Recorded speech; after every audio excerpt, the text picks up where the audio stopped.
So, hello everyone, and welcome to ThinkTech's virtual meetups for the summer season, an initiative organized by the Saudi Ministry of Communications and Information Technology.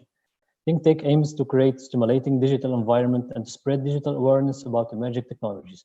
In this optic, we are happy to introduce you to a series of meetups focused on emerging technologies. Today we have the session, What is Quantum Computing and Why Does It Matter? My name is Mohammed Yassin Ferjani, and I will be the moderator of this session. I'm final year telecommunications engineering student at the National School of Electronics and Telecommunications in Tunisia. Also, I'm the co-founder of QTunisia, the first quantum computing association that willing to popularize quantum information science into the country. So I want to thank our speakers for the time they devoted for us. I will give our speakers to introduce themselves. So let's start with Mr. Mahdi. Can you please introduce yourself? Thank you very much. So first, thank you very much for having me. So my name is Mehdi Bozoré. I'm head of business development at Cambridge Quantum Computing. My background is in physics, so I'm a physicist by training. I also worked a lot in the HPC world on the engineering side, but also on the business development side and product management. I spent a nice amount of time at IBM, almost 15 years, and I joined Cambridge Quantum Computing in September this year. Thank you. Yeah, thank you, Mr. Mahdi. So, Mr. Ankur, can you please introduce yourself? Sure. Thanks, Mohammed, for this opportunity. My name is Ankur. I'm from India. I'm evangelizing quantum computing in India right now. So Quantum with Microsoft is all about Azure and how we can provide access to people using quantum computer right now over the cloud. So people can pay per use and make the most out of it. I've been working with Microsoft from February, and there's a lot of advances going on with Azure Quantum right now. And we'll be talking more about it, and really excited to be in this event. Thank you. Yeah, that's great. Thank you. So in today's world, quantum computing is considered as one of the most prominent emerging technologies. So I would like to ask you my first question. What is quantum computing and how it works? Okay, so let me start. So I would say with my background in physics, basically quantum computing does leverage properties of quantum mechanics, of course, but the main goal is to achieve speed up over classical algorithms running on classical computers. Mm-hmm. And to be more precise, we're talking about three main properties of quantum mechanics that we use. The first one is superposition. So you probably have heard about the Schrodinger's cat. So that's what we're talking about. The fact that we can have states of the system in superposition. The second property that we're talking about is interference. You can see that like you're facing a lake and you're throwing two stones in the lake, and you will see those like waves moving together, and they can add together or cancel together. So that's what we're talking about, interference. And then the last one is entanglement. So that's what Einstein actually called the spooky action at a distance. So it's basically when you have a system of particles that you cannot describe as independent particles, like they are somehow tied together. So it's a very important property that helps us achieve speed up. And again, you can see it as some kind of intrinsic parallelism in this concept. So these are the main three properties. Yeah, thank you. So, Mr. Ankur, can you add something? Yeah, so I think what Mr. Mehdi says, it's pretty correct. And so it's like a supercomputer which actually exploits a lot of laws of physics and the quantum mechanics to overcome the barriers of the today's supercomputers, and which actually opens to the new horizons for the intelligence.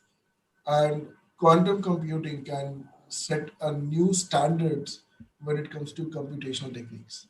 And there are a lot of study which is happening. So there's actually use the quanta to store and the process information. So we call it, so like we have in classical computing, we call a bit, but in the computing of quantum, we do have something called qubit, which actually use it to store the data and to process it, the information. So, and to be very honest, like there are many points to differentiate about the classical computer science and to the quantum computing. But I think the three major important topics which you mentioned already, which is the superposition, interference, and the entanglement. I think these are the top three things, properties of the quantum computing too. But for anybody who is trying to understand quantum, if you are new in quantum, just one thing to understand: in classical, it's all about zeros and ones, but in qubits, it's all about a superposition where it can be zero, it can be one, unless you measure it. So that's what quantum computing can brings to the table. Yes, thank you.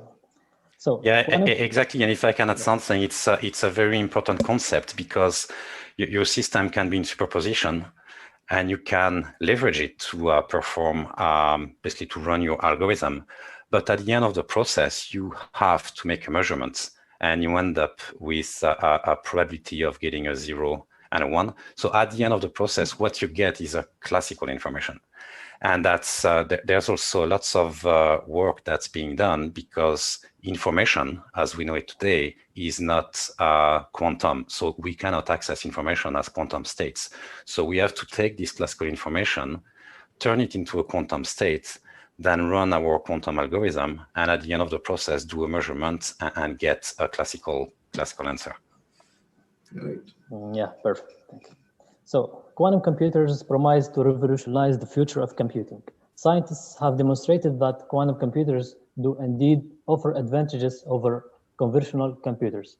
So, what are the advantages of quantum computing? Okay, let me start again. Yeah, So, yeah, the main one that, I mean, the main advantage that's at least exposed in the literature is speed up. So, I mean, speed up is definitively key. Now, what are we talking about? We're talking about quadratic speed up in some cases, but what everybody is going after is exponential speed up. So what it will give us is and again, it's for like extremely specific cases, like quantum computing it's not magic. It will not solve all the problems, but for some identified problems, you can achieve exponential speed up, which means in a few hours or few days, you can perform a calculation that would take thousands of years, for example. Like something that could not be achieved in a lifetime, all of a sudden become possible. So that's very important. And we're talking, for example, about the Shor algorithm, factorization, and being able to break encryption. So that's what everybody has in mind. But one thing that that's not exposed most of the time is also the fact that it's a complete game changer, in the sense that we will be able to perform calculations that we will never be able to do using classical resources. And what do I mean by that? For example, simulating the states of a molecule or even an atom at a quantum level, that's just not possible. It will require too much resources, and the way we do it today is we just go through different levels of approximations. With quantum computing, there's a promise of, oh, wait a minute, we won't need to do these approximations, and we will be able to get the exact properties of a molecule, for example. So it's a completely new paradigm in information technology. And again, it's not equivalent to the what I usually call the GPU revolution, in the sense that people had to kind of translate existing code into code that you can run on GPUs in order to get a speed up, sometimes 500,000 times. Quantum goes way beyond that, but you cannot just quantumize an existing classical algorithm. You need to start over from scratch, and that's why resources and skills are so important in this case. I think I want like to say, when it comes to advantages of quantum computing, into a few things. Like, first is the security. When it comes to today, we talk about security. We do have 128-bit SSL certificates, like 12256. But when it comes to qubit, it's gonna be much more secure qubit in terms of the security today, and it will be much more secure when it comes to. And today, quantum can break the RSAs of the crypto right now. So I think that is one of the most important piece where quantum can come and set the new standards, just not only for the security part, but also for the financial industry. That's one piece. And the second is, when it comes to, everybody doesn't have the quantum computer right now. So what can be done? So it's all about optimizing the solutions what we have right now. It could be logistics, it could be anything. So the speed up, what Mr. Mehdi mentioned, it's all about the speeding up the computing will help in terms of solving the problems on the optimizations. So I think these two things, which is very predominantly help, and one of the biggest advantage of the quantum computing right now. And definitely there's algorithms which is attached to it, which he already mentioned. So I think there's a lot to do with the quantum right now, but as we are getting a lot of data today, we are creating a lot of data today. So there are a lot more going to be use cases coming up. But yes, I think one of the key area for kickstart for anybody for quantum, if somebody is looking, okay, why I should learn quantum or why should I do it? I think there are a lot of data which is available today. You want to speed up things. So how we can speed up things? That's through the quantum. And there are a lot of problems. It could be chemistry problems. It could be material science problem, which actually takes years and years of training and the research. It can be done in few hours or in the days. That's the power of quantum computing. Yeah. So now let's talk about another important thing in quantum computing, which quantum supremacy. In 2012, John Priscilla proposed the term quantum supremacy to describe the point where quantum computers can do things that classical computers can't. Also in 2019, Google claimed that it has achieved quantum supremacy. So can you explain what is quantum supremacy and what do you think about it? I think for me, when it comes to quantum supremacy, there's no limit. I think the sky is the limit.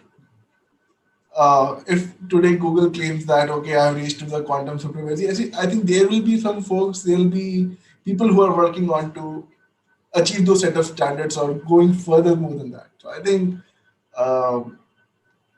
think that's not I have ever thought of, like, what is quantum supremacy can be. But I think there are a lot of things which can be done on classical. I think there are a lot many,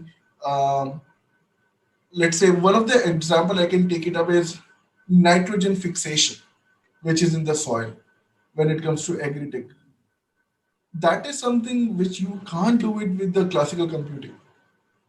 And it's really, really hard to do it. Like the amount of data which is required, the weather data, the soil data, the amount of geographical data you require to compute that set of data. I don't think so classical can do it. But there's a lot of ways, but through the quantum, you can actually do it. So is it the quantum supremacy? Might be, yes. But there are a lot many things coming up, which when it comes to the way we can think beyond. So I think for me, the quantum supremacy is all about the sky's the limit when it comes to supremacy. Yeah, quantum supremacy is an interesting concept. I mean, when I was at IBM and presenting to, many different audiences, that's more than likely the question I would get. When I was at IBM again, the IBM has a a slightly different concept. They are not talking about quantum supremacy. They are talking about quantum advantage.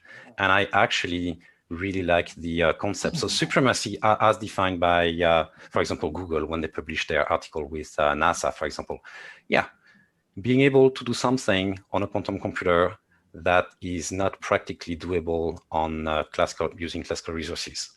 Perfectly fine, but there's no concept of usefulness of the use case they are trying to solve.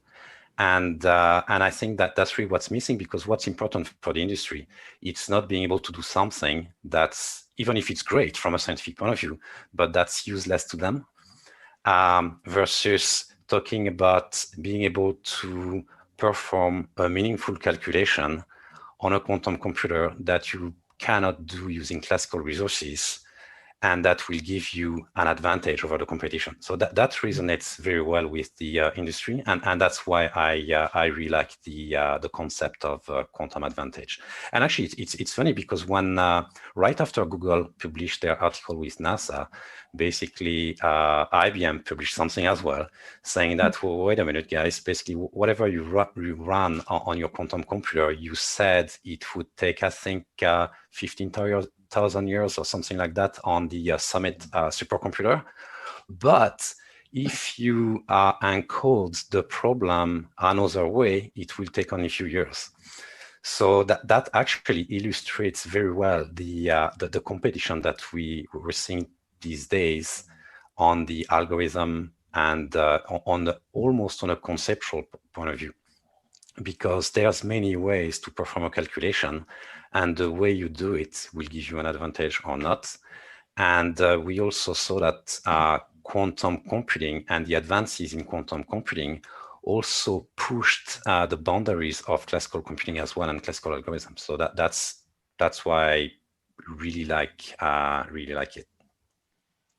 I think one thing I would like to add to it is, when it comes to Microsoft, it's all about accessibility for all. So, but quantum right now, it's a very, very costly affair right now when it comes to computing part, when it's for any corporate right now. What can be done for the people who are learning right now? They don't have the access for the quantum computing. That's why Microsoft builds simulators to it. So when we talk about, well, as you mentioned, you talk about IBM advantage. I think one of the advantage what Microsoft also tried to build is creating a lot of simulators for the people, and how you can actually just go to today, you can go to GitHub.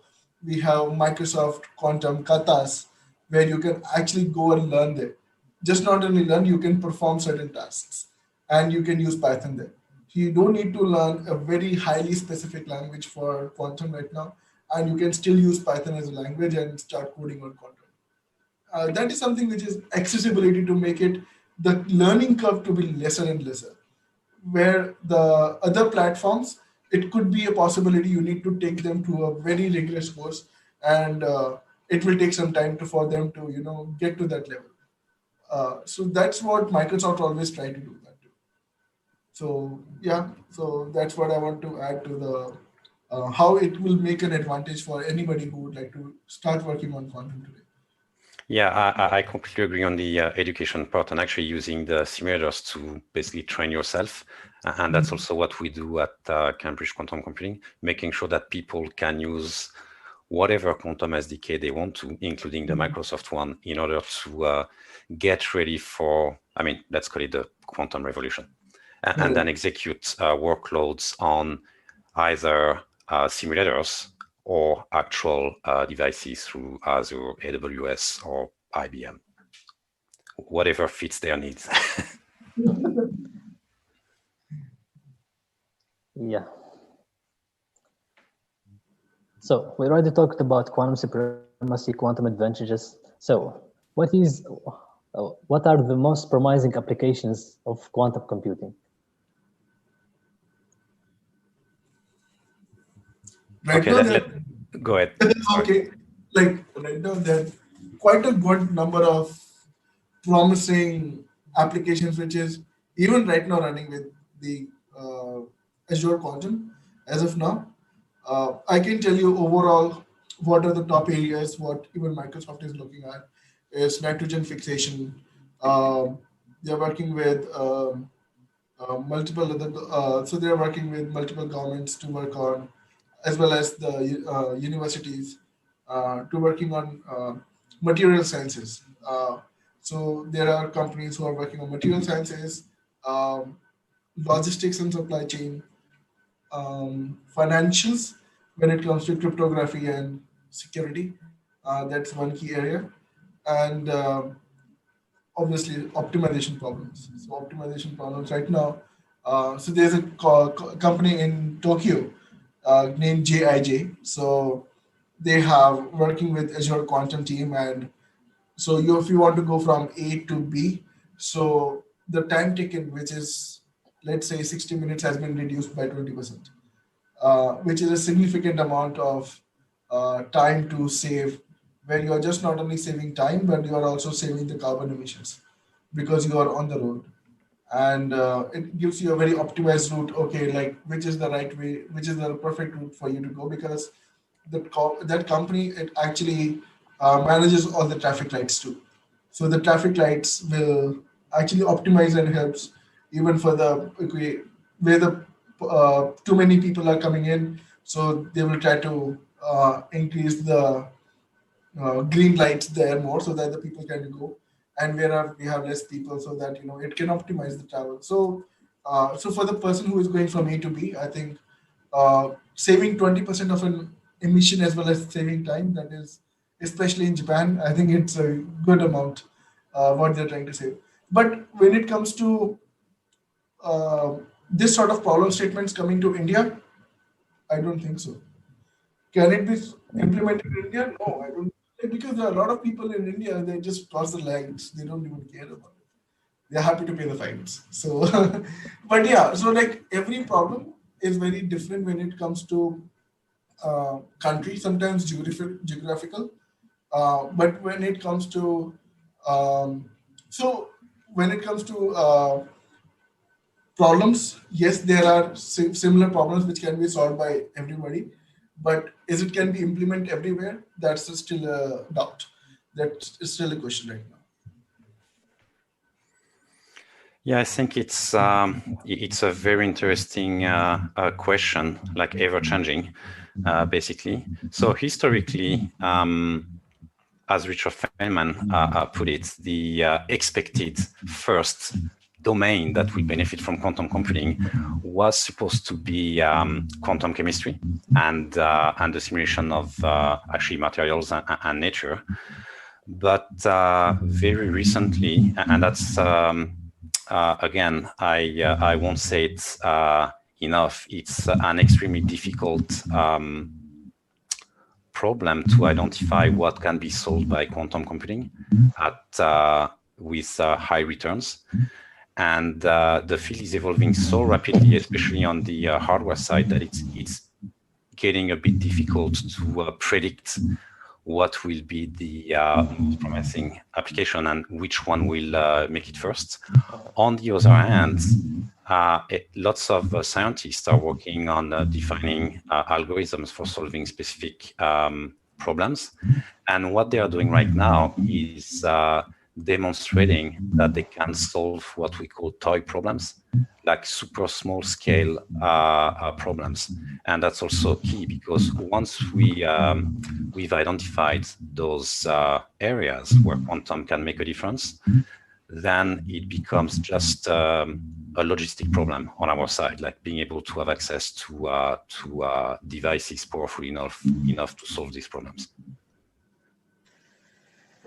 Yeah, so that's very exciting. So, and for the next upcoming years, I mean, for the near-term quantum computing, what will be the major applications for quantum computing for our near future? I mean, I can start, actually. So there's a nice amount of reports, and actually, I think there's some echo at some point. Is it on my side? Oh, yeah, seems better now. Yeah, so there's lots of reports available on the web, like the BCG report, for example, or reports from IBM as well, that can give you a pretty good idea of what will be available sooner or later. And by sooner or later, I mean the best report I saw defines like 3 horizons, like near term, mid-term, and long term. And they did a very good job in mapping the algorithm families that can be used to solve industry-specific problems. And like super short term, I mean, again, short term meaning 2, 3, maybe 5 years maximum. We're talking about chemicals and petroleum industry, logistic and distribution, but also financial services and life sciences as well, at least small scale. And in terms of algorithm families that could be leveraged for this period of time, then it's all about, again, chemical simulations. That's the historical story. Then scenario simulation as well, but optimization and some quantum machine learning algorithms have been developed recently that can make a difference short term. Mid-term, basically it will span all industries. And long term, what's expected is that computational fluid dynamics, for example, the systems of differential equations will be able to be solved by quantum computers, but that's very, very long term.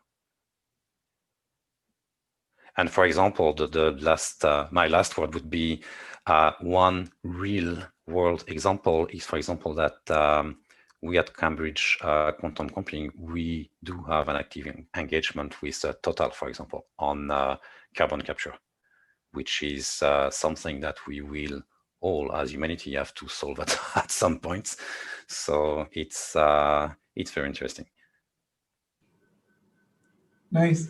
I think for a long term, I think one of the key is QKD, which is going to impact for a very long time. So I think that is one of the key area where QKD will come for the quantum for the long term perspective, as well as the financials, which is going to be long term, take some time to implement because there are a lot of compliances towards those sort of organizations. I would not say the organization, even the sectors, I would say, where it will take some time. But yes, few quick fixes are always the optimization problems. The long terms will be where there's a major role towards the industry. So I think Mr. Mehdi already mentioned about the logistics part and plus the chemistry. Quantum chemistry is, I think, one of the use cases which it will come. But how sooner or later it is, that is something even I don't have the answer to it. But one of the key area which I have also seen, which is right now people are working on, because we people do understand very good understanding of AI today, thanks to the social media companies. Now there are a lot of people who are working on quantum machine learning as well. So there is a lot of growth towards quantum today. So quantum machine learning is one of the key differentiator. Um, I would say, and QKD is one of the key differentiator for the overall industry, which I look at as of now.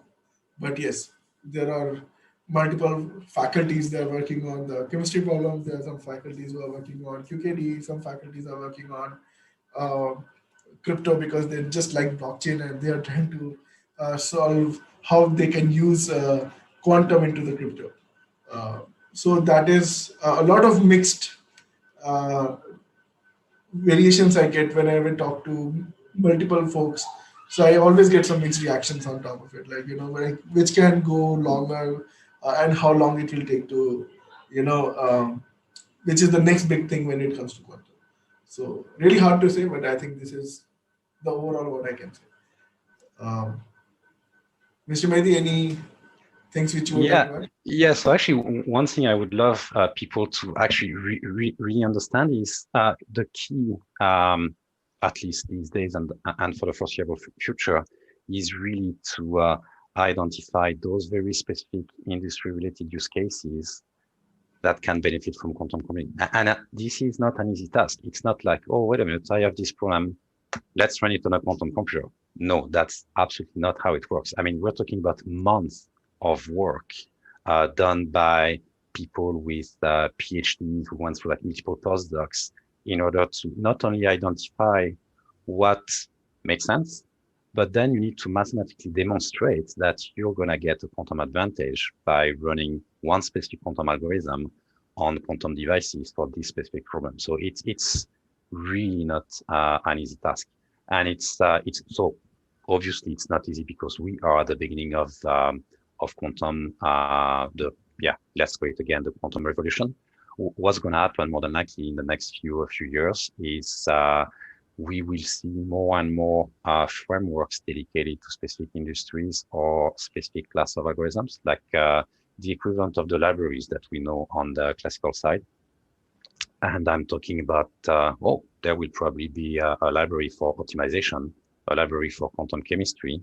And so that's what the Qiskit framework tried to do with one of their components called Aqua. And what we do on our side, because also what is key is for the industry to do extremely rapid prototyping. Mm-hmm. So what we do is we make the frameworks available to our customers so they can use them, again, use whatever fits their needs, and then execute on quantum devices that are not supported by those frameworks. I mean, to be 100% explicit, for example, IBM Qiskit doesn't support AWS. If you insert in the middle the piece of software that we use, then AWS becomes an available device for any Qiskit users. And it also goes the other way. If you are a quantum startup working on hardware, for example, the main thing that you want to achieve is people using your system. And in other words, you want to make your system available to programmers' ecosystems. And that's also this piece of software that will make the link between the device and the programming ecosystem. And I think it's extremely important. Yeah, I think one of the key part of in India right now, like there are some startups who are actually working on the hardware problems, and they actually build a very good solution when it comes to the security onto the financials. So the people, but they have a hardware which sits on top of their servers. So actually, it's not easy when it comes to how to connect the quantum hardware with the classical computer. When even it's a server, it's take a tool. It's taken its own time, and right now one of the key area about for anybody to implement even a quantum is like, are you that smart enough, or are you that what do you call it? The learning curve has to be there, like where you can actually implement very seamlessly. So there is still some hiccups, but there are startups who are actually coming into that picture and doing pretty well. And the corporates are also looking at it. So yeah. Yeah, actually, I absolutely love this topic. So let me elaborate a bit on it. So what we have today, I mean, to be 100% clear, I'll give you a straight example. The molecule of caffeine, for example, is I drink coffee every day. It's a very simple molecule. Like, we're not talking about something as complex as biologically relevant molecules, for example. But still, in order to fully describe at quantum level the molecule of caffeine, you need 160 qubits. And it cannot be done on the classical side. So what do we have today? I mean, IBM has a 65 qubit device. Google is around 60. Nobody can go beyond 60, 70. At least it's not publicized. So not only we are not there yet in terms of capacity, but also the devices that everybody has. And we can go with any technology that's used, like transmon superconducting qubits for IBM, or trapped ion devices for Honeywell or IonQ, for example, or the other devices or prototype devices from Intel, Microsoft, and a bunch of startups. So those devices are far from perfect. So when you execute a program, let's call it a program, which is actually a circuit made of quantum gates, like the same gates that we used like 50 years ago to, well, maybe not 50 years ago, but a long time ago when I was a kid at school, to program classical computers like the AND or NOT gates. So we have the equivalent on the quantum side, and that's exactly what we use today to build our algorithm.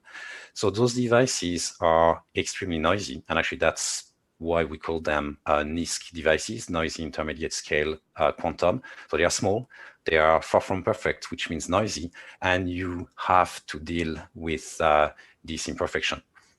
And that's what makes a lots of room for actually startups like us, for example, in the optimization of the circuit that's going to be actually executed on the device. And it's not an easy problem. Because, for example, if you compare different technologies like superconducting qubits, for example, the device itself has a very specific topology. And one of the properties that we mentioned at the beginning, like entanglement, is it's critical for the execution of quantum algorithms. And in order to entangle two qubits, basically, they need to be extremely close together. Right? And then it depends on the topology, because maybe your algorithm needs, for example, to untangle qubit 1 with qubit 24, and oh my God, they are very far away. So what do you do in this case? Then the equivalent of a compiler will move one qubit close to the other one, actually, they have to be very close together. And in order to do so, we use what we call swap gates. But then we run into another problem, because what we call the coherence time, which means the time that we have to execute algorithm, because once we go over this time, the system just collapses and is not quantum anymore. So basically, we need to do stuff extremely fast and within this time frame. But at the same time, if we include too many of those swap gates, I mean, you need time to execute one gate. So there's a trade-off between doing the mapping to the topology that's used by the quantum device and your algorithm that you can understand as like basically a graphical point of view. And then just to make things even more complex, it depends on the technology as well, because the superconducting qubits, they do have a very specific topology in terms of connectivity. But for example, trapped ion devices have an all-to-all connection. So you don't need those swap gates anymore. But the execution of one gate will take way more time, but the coherence time is way bigger. So, I mean, that gives you an idea. It is extremely complex. And what everybody's trying to do these days is to abstract this complexity. So actually, as you mentioned, Ankur, like programmers could just use Python to program a quantum computer. And I think this is key. And that's what we are going to see in the next few years, basically going from something that only a physicist can program, basically, to the emergence of frameworks that can be used by almost anybody. But it will definitively take time. Yep. So thank you for clarification. So do you think that our world is ready for the next quantum revolution?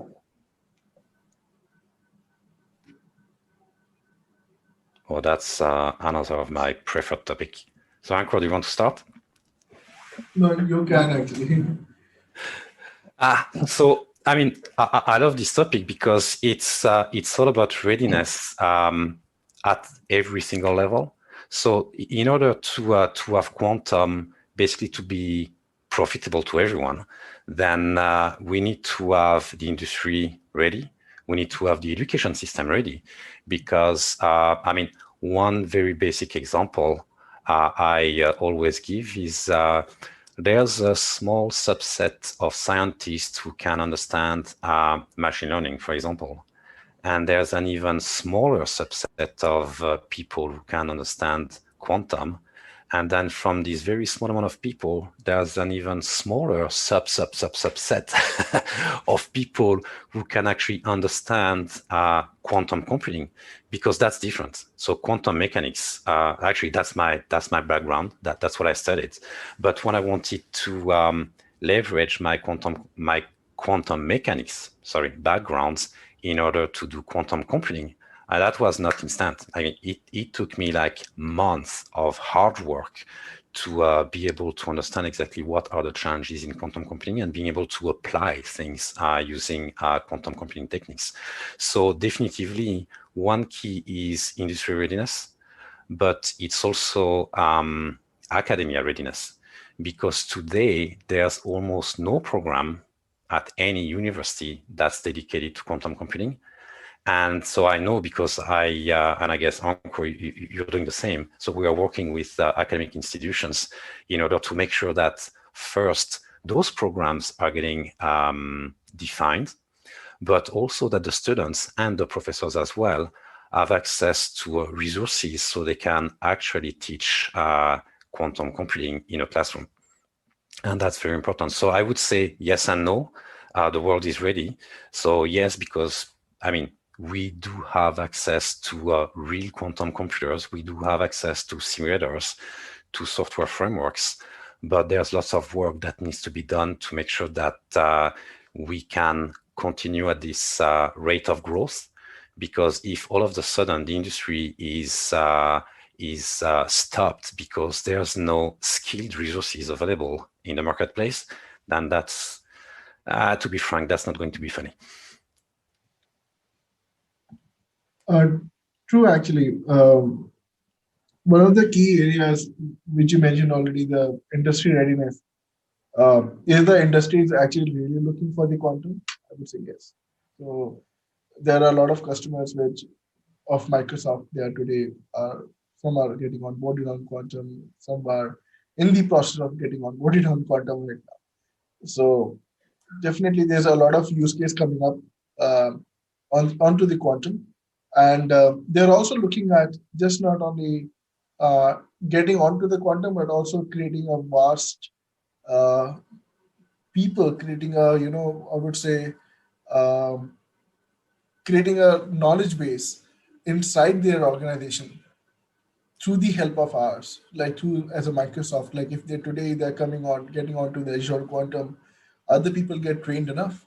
So the L&D is actually very much focused towards, okay, like, is there any possibility where we can actually help them to teach on quantum? And it could be from the basics to the advanced levels. So that's something which we are working on. So, and I also run like my external sessions, which is anybody can come and join from globally, because it's everything is online, and where I do also the basic sessions, I also do the advanced sessions. So everybody is happy to join on those sort of sessions. That's one, to create an industry readiness. Second is academics. When it comes to academics, there are a lot of academicians right now, the professors. They're amazing what they're doing into the research papers, in the teaching. But the one thing which they miss out is the computing part as of now. They can tell you the concepts, they can help you with each and everything, they can tell you the algorithms, but how to resonate those set of algorithms, or the gates, or how to understand the superposition onto the quantum computing, that is something which is just missing right now. So so let's take as example, if we are to at this level, if this is the level, so we are at this level right now, it's just a small gap which is there, which is the computing part. It's something which we are trying to help them with our institution partners, and that's one. Second is, we also do a lot of trainings for the faculties into the academies. So we recently did in August, we trained around 900 faculties, almost like around 900 faculties onto the quantum computing. Why we are doing it? We are doing it because today these are those set of faculties who are going to teach to the students, and they're going to give them more advancing and say, you know what, why don't you look at these set of websites too? Why don't you look at this set of um, softwares which is now coming up? It could be optimization, it could be simulators, which now people can start using it, and they can start just not only learning the concepts, but also implementing those set of concepts into the computing. So which will be much more exciting for the students. Third one is the government. So the government is in India, especially, they are taking a lot of initiatives. They actually announced a pretty hefty budget around $1.2 billion, which is only for the quantum computing. So, but the quantum computing again varies for the government is very different because they are looking at defense, they are looking at uh, telecom, they are looking at multiple other areas where it could be healthcare as well. Like how we can help better. It could be a vaccine, or it could be a supply chain onto the vaccine, or it could be MRIs, how to make it much more better. So they are funding a lot of research institutes as well when it comes to making that quantum supremacy levels. So that is something government has to come up, and there has to be a good initiative has to be run by the governments as well. The another one is the overall ecosystem. When I mention overall ecosystem, it could be a person who is a student, it could be a corporate, it could be a professor, it could be a startup, or it could be a government. Everybody has to come collaboratively together. It can't be just if people are just sitting on their own silos, it really can't help it out. And are we looking, am I looking too optimistic when it comes to the quantum? And I'm very much sure that it will come that way. When we're talking about AI, like around 5, 7 years back, we were not optimistic to that way because a lot of people saying very negative about AI at that time. Like, okay, AI will, ruin the jobs of the people and all that. But like, I think what it's all happened is it's all about people started accepting happen, and they also understand like what's the power of what AI can do. So they will understand later on. Like, but I think the corporates and the governments as well as the academia, at least these three base is very strong already when it comes to the understanding of okay, there's requirement is there for the quantum computing. The next, which is the overall ecosystem or the startups, the entrepreneurs, I think that is still on the way. So we are still, we don't have much startups to be very honest in India onto the quantum computing. What you can find it even in APAC like Japan or Singapore. So those are the like hubs when it comes to even the startups for the quantum. We are still on the way to that level. So yeah. Yeah, you mentioned an important thing like preparing students for the quantum revolution. We at Q Tunisia, we are willing to popularize quantum computing by conducting workshops and teaching people about quantum computing. We are willing to prepare our country to be ready for the next quantum revolution. So now I will ask you a personal question. Are you optimistic about the future of quantum computing? I think I already mentioned about it, like where all these um, pillars work together. And I think I'm very, very optimistic about this thing. And but I just have one thing to say that also the corporates who are providing the quantum computing today, it has to be much more, I would not say cheaper, but I would say a cost effective solution to access to the more folks. So that is something which has to come up. Yeah, maybe. Yeah, so I would say definitely yes. I'm optimistic, but I'm also extremely exciting because, and I've seen that in the last, let's say 2-3 years, lots of things happened. Again, from pure scientific point of view, but also at industry level, this quantum readiness programs from all the major hardware vendors or cloud provider even. That makes things move extremely fast, and this is really exciting. Yeah, I am too very optimistic about quantum computing. And so now let's pick up some questions from the audience. So, do you expect programs such as IBM Quantum Experience to make quantum computing application building more accessible in the MENA region? What do you think? I would say definitely yes. And actually, what I would say as well is it's really the combination of real quantum devices and simulators as well, accessible through the quantum experience for this specific case, in conjunction with the, so they call it, I think, the QuizKit online textbook. Yeah. And I absolutely love it.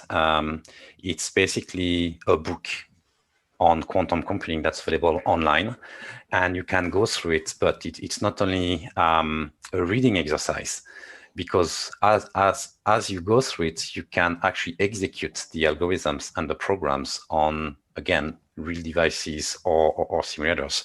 So it makes things way more accessible. And I think the not only the IBM Q experience, but also Azure Quantum, AWS bracket, for example, that will make real quantum devices and simulators, again, accessible to lots of people.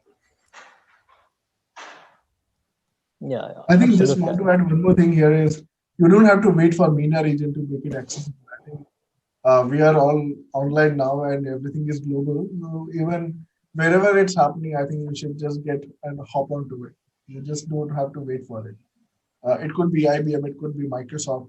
I'm just because I'm from Microsoft doesn't mean like I have to talk about Microsoft, but I'm saying like if you are keen to learn, just hop onto any sort of programs which is happening across the world. Just register there, and there are a lot many programs even with right now. Probably those set of programs which can help you to get into the quantum computing. Yeah, I mean, to add on this and to be fully honest, the two main programs I know of that are real are the QuizKit textbook, but also the Microsoft katas, and these are extremely well done as well. Yeah, it's all available, so just hop onto it. Yeah, I can confirm this as a student. It's very, very useful and it's helped me a lot. QuizKit textbook and also Microsoft Q Sharp documentation. So let's move to another question. Do you believe that the development of quantum computing will widen the global inequality gap, both economically and militarily? Where do you see the biggest risks? Ankur, do we want to start? I think, I don't know, to be very honest, I don't know what sort of inequality gap can a quantum computer can brings in, but definitely I would say when it comes to economically and military, it will be better when it comes to economically. Make things better, make things usable better. But when it comes to using of quantum, it's all about has to be used on the right way. But when it comes to risks, I have to be very honest, I have not thought of like what sort of risk can come to when it comes to economically and military. Yeah, probably Mehdi has the answer for it. Oh, no. No, but what I would say is it's like any disruptive technology. I mean, it can be used for either closing the gap of inequalities or by some people to basically make this gap larger. So it really depends on what we want to do with it collectively. Because, I mean, again, the applications are, yes, there are military applications. Encryption, the encryption story is one, but the material story, for example, is also directly applicable to military. On the other hand, one of the main cases that Microsoft did expose in the last few years, the nitrogen fixation. That's absolutely wonderful for the whole humanity because it's the fertilizer story. The things that we are working on today at Cambridge Quantum on carbon capture, that will also help us to close the inequality gaps because then the impact of weather change will be less. And hopefully we won't see those like massive migration of people that we do expect with this climate change. So again, it can be, depends on how people and government want to use it. And that's also why it's a very important topic for everyone to just own. Like, that would be great if, like again, any disruptive technology, any science, when the overall population owns it, it makes things better. And again, as I said, I'm optimistic. Yeah, correct. Like, because right now, what either Microsoft or any other corporate, what they are trying to do is the technology is to solve the problems, not to, they don't look at that they want to create a lot more risk for the future, but they are trying to make this world into be a much more safer and better way. So that's what I look at. Like, definitely there are always risks involved, but yeah, but I think we are always looking at on the brighter side. So when it comes to AI, also, like, there are always a bad side of it too. But what we always look at is the AI for good. So it's again with the quantum piece too. So we always look at the quantum on the brighter side. So that's why we want to go with the quantum, and everybody in the industry is rushing towards the quantum.